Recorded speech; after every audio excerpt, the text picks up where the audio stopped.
Hey guys, Scott here. Today I want to talk about the whole Sadako rework, and I wanted to wait at least a couple of days to make a video about this because I wanted to get opinions from a lot of other people, especially ones that are way more knowledgeable about Sadako than I am, because I didn't play her too much when she came out. I was playing Elden Ring that whole time, so I wanted to get opinions from everybody kind of in the community, and I've decided I don't want this to be a video about how strong or weak she is. There's already a lot of good videos about that. Hens did a great kind of competitive match against One Pump Willie. If you want to go watch that. Then Ots went over that with commentary. Like, there's a lot of really good videos about how strong or weak she is, but I don't really care about that. I'm sure if you guys know, if you've watched me, I primarily care about how fun and healthy the content is for the game. I don't care what side it is, as long as it is something that is engaging for both sides, then I think it's going to be fine. I don't care if something is really strong or really weak. Something can be really weak like Trapper, but still be really uninteresting to go against. Something can be really strong like Wesker. And I still love going against it. So it's not necessarily what's strong, what's weak, and I'm not going to focus on that. I'm focusing on what makes Sadako, and particularly the Condemn build, just so miserable to go against. So for those who don't know, the Condemn build is essentially where your goal is not to hook anybody. Your goal is just to condemn people. That is the only thing you try doing through the match, and once you condemn them, they instantly die. And so it's sort of like the effect of Tombstone on Myers, where you just instantly kill someone from zero hook states, and that can be pretty miserable to go against. But there are things you can do to stop that from happening. And so it's not like immediately broken or anything like that. But I wanted to go over what exactly goes on in a Condemned Sadako match and why I find it to be so problematic. So I watched a lot of Willie's games because he's like the best Sadako, at least I'm aware of anyway. And they looked utterly miserable to go against. Absolutely, completely miserable. Now, a lot of this is on the survivors before I go any further. It is a lot on the survivors that are not quite understanding how to counter this, where you basically have to grab a tape very, very early into the match because that'll kind of hold off her momentum quite a bit. People are not doing that en masse yet. So once people do that, her overall effectiveness with that will go down. But I'm not really talking about that. I'm talking about the core gameplay loop of playing like this. And basically what it involves is a lot of not chasing people, because every good Sadako player is going to realize she doesn't really have any chase power. And because of that, you're not really ever going to chase people. So you just basically do a hit and run thing, which is not particularly exciting. The one time you do commit to a chase is when they're condemned, and then the reward is they just die instantly. So we have a killer that pretty much doesn't normally chase people until they're just instantly dead. So that can come off as kind of not interesting. They completely circumvent the entire hook mechanic.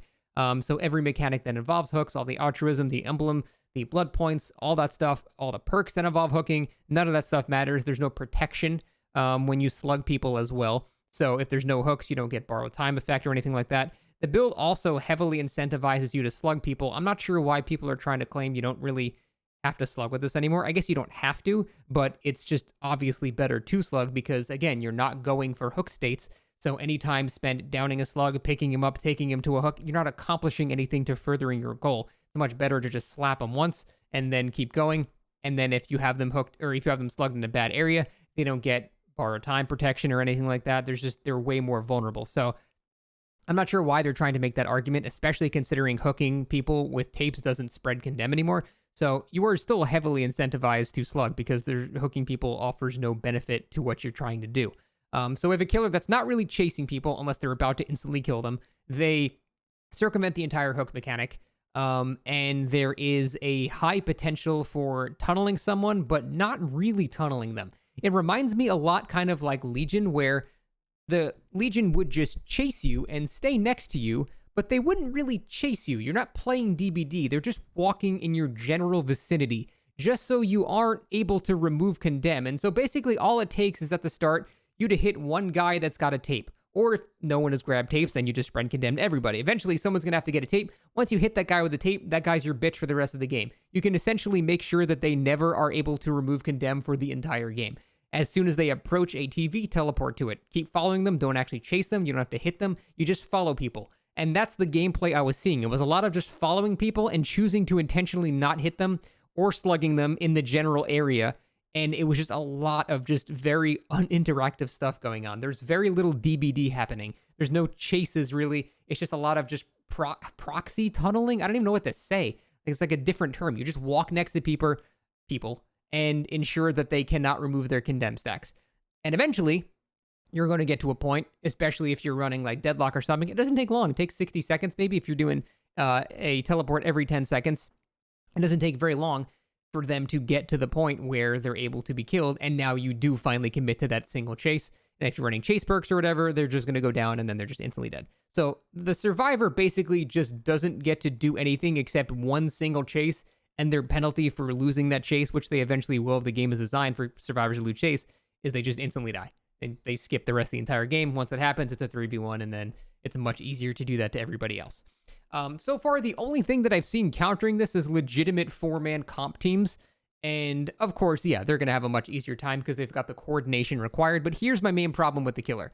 99.9% of your matches are not going to be 4-man comp teams. You're likely going to be in a solo queue. You're going to be with one of your friends. Even if you're in a 4-man, organizing the amount of organization, I guess, to do that and stop the Condemn strat from being functional, in my opinion, it's not proportional to the amount of effort the killer has to put in now. Now, the old Condemn strat, it was basically the same thing. You were still trying to condemn people, but I didn't find it as problematic because it was kind of hard to do. Like, every once in a while, I would go against Willie or someone like that, and it would suck ass, but it was pretty uncommon to encounter a player that was good enough to do that strat, because it required a lot of micromanaging. You needed to know where people were slugged. You needed to be able to count the stacks of Condemn in your head. You needed to know when people were transferring with ring drawing, and then they were getting another stack from healing up there. And you just had a lot of stuff going on in your head. It's not an easy thing to do. And so, although it's miserable when you did go against it, it wasn't very common and probably wasn't common enough to warrant that many complaints. The problem is now they've made the Condemn strat, the skill floor is much, much lower. I don't know what I'm doing with Sadako, and I can do it pretty easily. As soon as you get a hit on one person, which is not hard to do, that's it. That person can just be your bitch for the entire game, and there's not much you can do. I say the entire game. It's basically the next minute until they die. And it is not a very healthy type of playstyle. And I think that's my main complaint. The skill floor of a previously hard to do but miserable strat has been lowered to the point where a lot more people are able to do it. And the strategy and coordination required for the killer to do it is not proportional to the coordination required from the full survivor team to counter it. That's the main problem. Those two things don't match up. And so we have a scenario in most of your matches, this killer is going to dumpster like everybody for a long, long time. And yes, people will eventually learn to get tapes early. But again, even with that, I'm saying even with that, all it takes is one guy with the tape early to get hit. He's got 2 stacks. Now he's susceptible to teleports, and that guy's screwed. And so you can't body block for that person. They can just phase right through you. And there's not much you can do to stop that person from getting instantly condemned once they go down the one time. They just need to down them one time. And so that is where I think the issue is. The skill floor of this strategy has gotten too low to the point where I don't even know what I'm doing with Sadako, and I can do it pretty reliably. It's not complicated anymore. I don't have to focus really on multiple people anymore because I know who it is. There's the comb add-on that lets me very specifically know exactly where they're going to be and where they're going. So, and that's not even touching things like iridescent videotape, which makes it 10 times easier because they have to go significantly. Like, there's so many other things I'm not even touching on.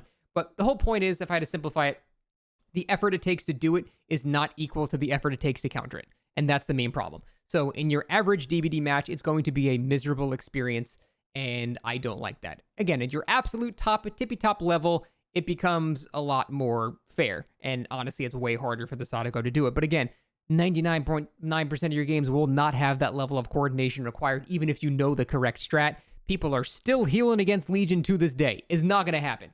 So her entire time existing, unless you play in a 4-man that is very good at the game, you're going to have very miserable games against this particular build of Sadako. I'm not saying this is the only thing you can do with her. I'm talking about Condemn Sadako in particular.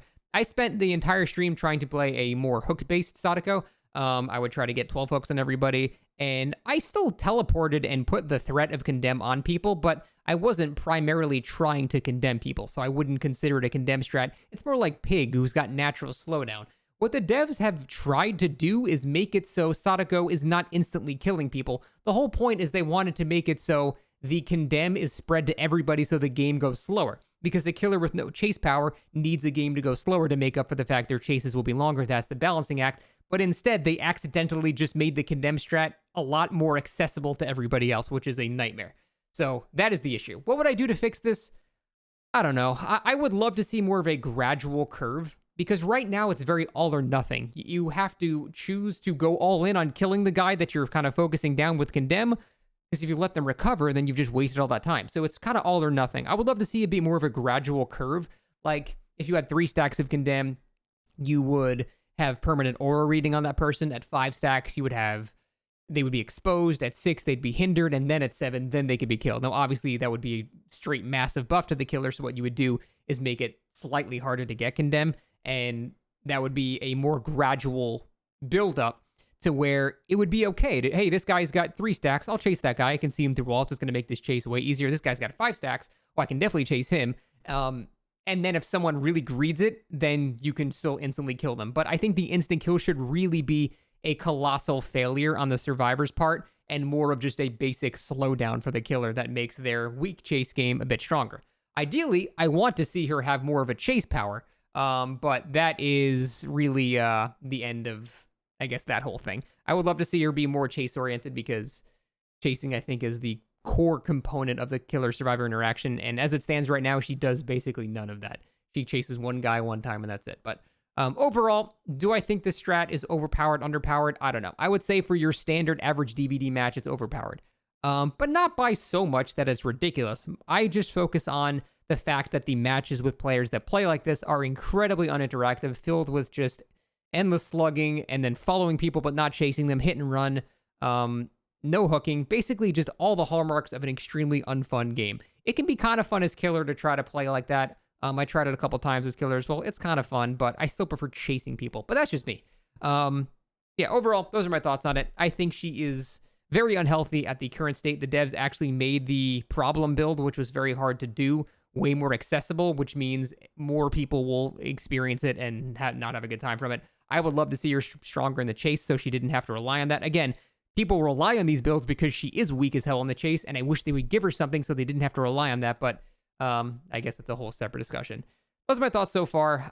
Does she need a change? Probably. What is it? I don't know. I'm not knowledgeable enough about Sadako to really comment on that. But that's it for me. Thanks for watching.